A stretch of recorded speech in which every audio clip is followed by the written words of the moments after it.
안녕하세요. 책말글입니다.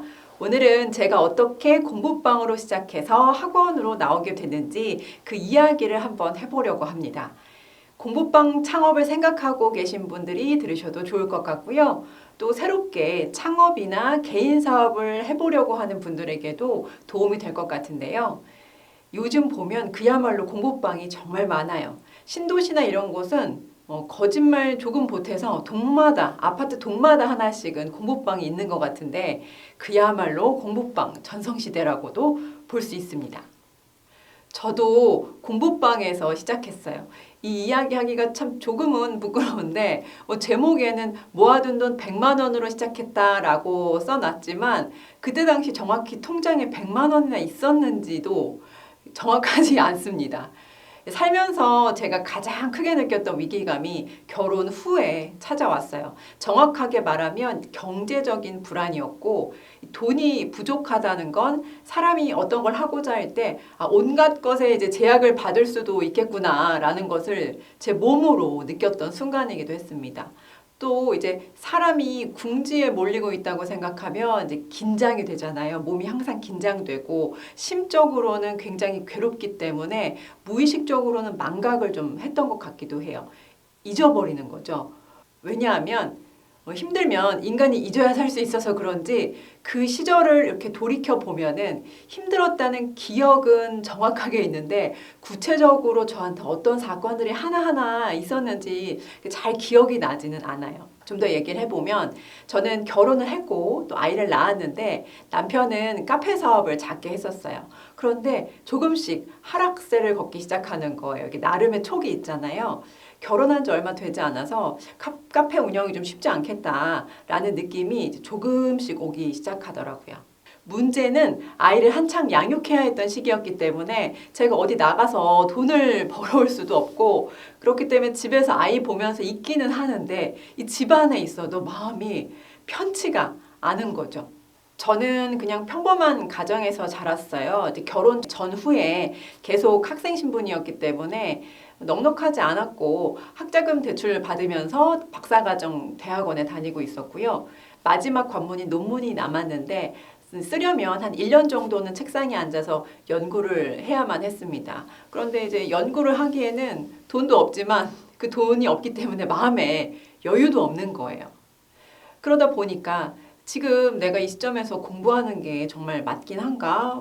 내 수중에서 이게 너무 사치가 아닌가? 상황이 좋지 않은데 학업을 이어간다는 게 과연 현실감 있는 선택일까? 이런 고민들을 하기 시작했죠.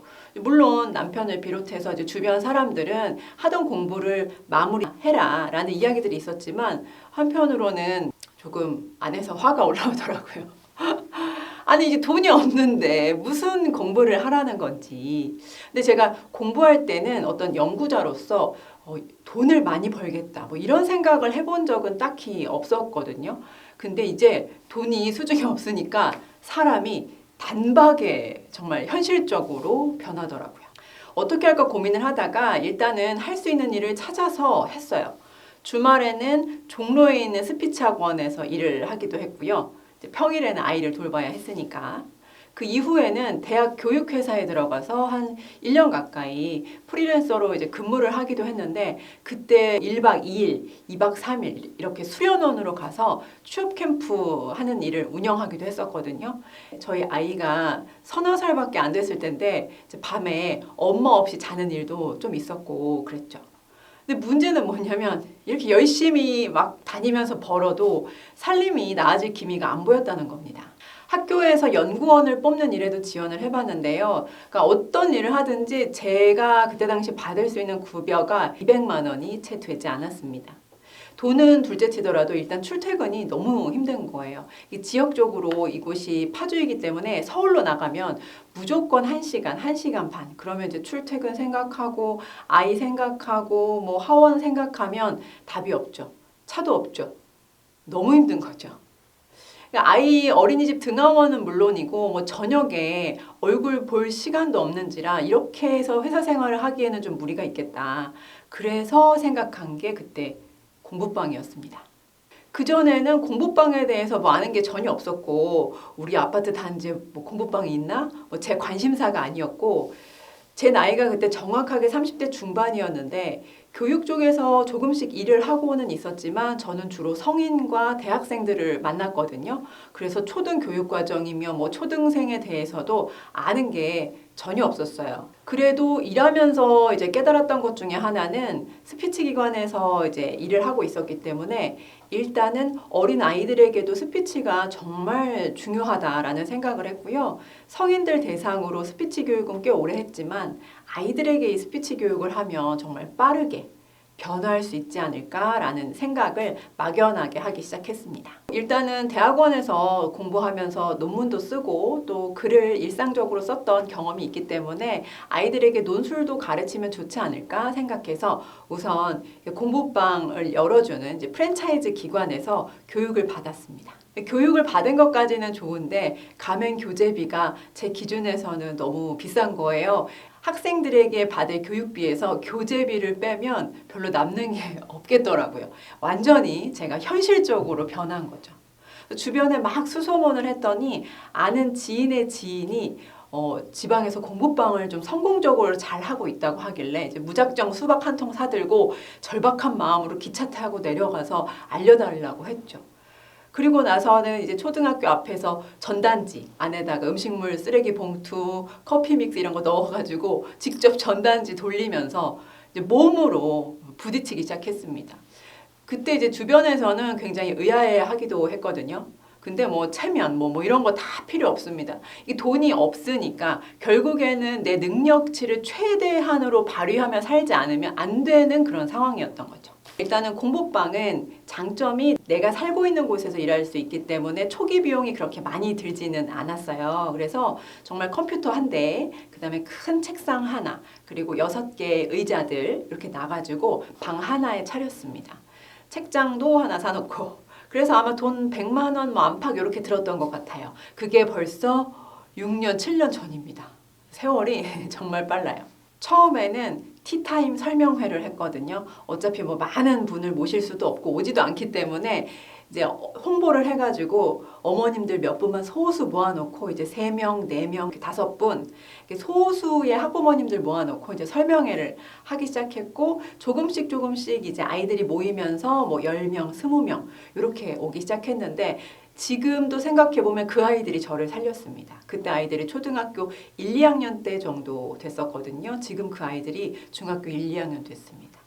정말 감사한 일이죠. 정말 그분들 덕분에 제가 학원으로 나올 수 있었기 때문에 정말 감사하죠. 이게 사람이 절박하면 진심이 나오고 또 진심으로 일하다 보면 자다가도 잠이 벌떡벌떡 깹니다. 이러한 제 어떤 속안의 어려움을 누구한테 뭐 시원하게 말할 수 있겠어요. 참 힘들었다. 또 속도 타고 입맛도 없고 자나깨나 이제 일을 하기 시작했죠. 근데 그때는 힘든 줄도 모르고 정말 일만 했어요. 맨 처음 제가 맡게 된 수업이 아이 임원 선거 출마 연설문을 함께 도와달라는 게 저의 이제 첫 수업의 시작이었고요. 반을 그 이후에 하나씩 만들면서 아이들과 수업을 하기 시작했어요. 그러니까 반년 정도 지나니까 아이들이 조금씩 모였고 1년 정도 되는 시점에서는 수입이 그래도 비교적 많진 않아도 조금씩 안정되면서 이제 남편 카페도 정리를 하는 게 어떻겠냐 이제 제안을 했고 제 친동생에게도 같이 한번 일을 해보지 않겠냐고 제안을 해서 지금까지 이렇게 꾸려오고 있습니다. 제 이야기를 이렇게 쭉 해온 이유는요. 저 같은 엄마들 그리고 저 같은 여성들이 있을 거란 말이죠. 제가 상담하면서 얼마나 많은 엄마들을 만나봤겠어요. 능력자 엄마들 정말 많습니다. 우리 여성들은요. 자기의 강점 그리고 내가 잘하는 것을 조금 더 적극적으로 드러낼 필요가 있다고 생각합니다. 우리 아이가 공부를 잘하고 또 못하고가 엄마의 어떤 성적표가 되어서 오히려 나를 좀 적극적이고 멋지게 드러내기보다는 자식을 반영한 나를 드러내야 되는 엄마들의 사회가 된 게 조금은 안타까운 마음이 있습니다. 또 우리나라는 지나치게 겸손한 문화가 있잖아요. 능력자들이 다 숨어 있어요. 집집마다 다 숨어 있습니다. 그래서 우리 사회는 똑똑한 여성들이 서로 연대하고 또 뭉쳐야 되는데 똑똑한 여자들은 솔직히 이제 혼자 해도 잘하시니까 근데 이제 어느 정도 성장하고 싶으면 같이 해야 된다고 생각하거든요. 함께 하려고 해야 합니다. 그래서 이제 이런 이야기를 나누게 된 것 같아요. 보통 이제 남녀를 불문하고 진로를 고민할 때 미혼인 상태의 나의 진로를 결정하지 뭐 결혼 후에 아이를 키우면서는 어떻게 살 것인지까지는 미리 앞으로 이제 내다보기는 쉽지가 않거든요. 저도 또 그랬고 20대 때 진로를 생각하면서 뭐 30대 결혼 이후의 삶까지 겪어보지 않았으니까 이걸 뭐 정해놓고 감안하긴 참 힘들죠. 능력 있는 여러 엄마들이 경력 단절을 겪으면서 고민을 좀 하기도 하고 또 아이를 잘 키우는 것에 가치 있는 의미 부여를 하면서 잘 지내다가도 어느 날 갑자기 허전함 같은 거 내가 언제까지 아이만 키워도 되나? 혹은 또 반대로 내가 일을 하느라고 내 아이를 잘 돌보지 못하고 있는 건 아닌가? 라는 그런 죄책감에 시달리기도 합니다. 어느 쪽을 선택해도 편치 않은 상황에서 여성들이 정체성을 가지고 내 삶을 열심히 꾸려나가기 위해서는 결혼 이후의 삶에 대한 소통이 좀 더 이제 수면 밖으로 나와야 하지 않나 이제 그런 생각을 합니다. 공부방 창업은 누군가에게는 좀 수월할 수 있고 또 누군가에게는 일정한 훈련을 겪은 다음에 필요한 부분이기도 해서 자기 분석이 저는 일단 중요한 것 같아요. 이러한 이야기는 추후 차차 해보도록 하고요. 우리가 살면서 위기에 봉착하게 되면 너무 괴롭습니다. 방법이 보이지가 않아요. 계속 이렇게 쭉 살 것만 같다는 느낌이 정말 사람을 힘들게 하거든요. 또 주변을 원망하기도 합니다. 그런데 그 선택을 누가 했느냐 이제 반문해 보면은 정말 인정하기 좀 힘들지만 내가 한 선택이라는 거죠. 그러면 그 선택에 대한 수습도 결국에는 나의 몫이 아닌가라는 생각을 했던 것 같아요. 그래서 힘든 시기에는 멋진 날이 언젠간 올 거다라고 이제 믿는 수밖에 없습니다. 그래서 저는 정말 제가 힘들었을 때 제 머릿속에 이제 떠오르는 아이디어를 그냥 가능성으로만 두지 않고 실행을 할 수밖에 없었고 또 절박했기 때문에 단기간에 내가 어떤 이제 장사를 하자. 아이들을 교육하면서 돈을 벌자라기보다는 먼저 진심을 팔지 않으면 이 돈이 나에게 오지 않겠구나라는 생각도 한 것 같아요. 제가 뭐 엄청 성공한 사람이어서 뭐 이 말을 하는 게 아니고 이런 말 해도 되나 싶을 정도로 좀 부끄럽긴 한데 저도 이제는 앞으로 제가 어떻게 나아가야 할지 고민이 참 많습니다. 하지만 7년 전에 힘들었던 제 모습과 같은 그때의 시기를 지금 겪고 있는 분들이 있다면 이 말씀을 꼭 드리고 싶었죠. 궁금한 부분 댓글 달아주시면 또 그 내용으로도 한번 영상을 만들어 볼게요. 유튜브 초보라 아직은 뭐 콘텐츠에 대한 감이 좀 부족한데 또 열심히 한번 해보도록 하겠습니다.